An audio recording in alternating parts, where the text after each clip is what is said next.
whatever their technology was that existed to make the pyramids, it was different. We make everything out of metal and glass, and that shit's not going to be here in 10,000 years.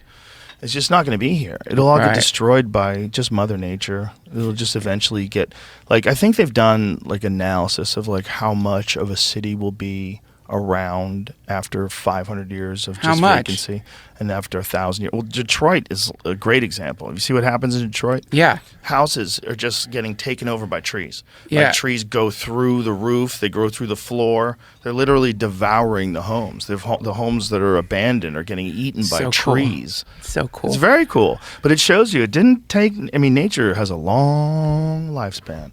It doesn't give a fuck if it takes 100 years to reclaim a house, like to take a house back. Just get the roots of the tree to start busting through. Everything's rained on. The wood's soggy. It just breaks apart. It eats everything.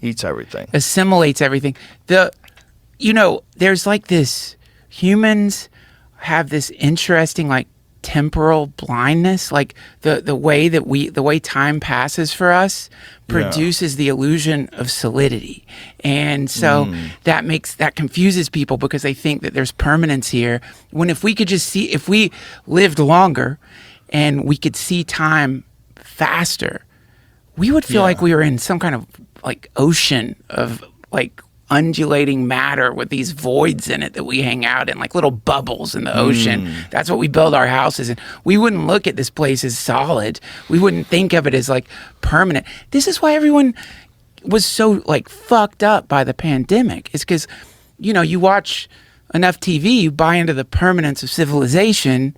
Suddenly civilization like has a little rumble, like a little like a house that needs some kind of serious repair. It shifts on it shifts a little bit. Yeah. And everyone was like reminded, this doesn't last any more than any of that shit lasted.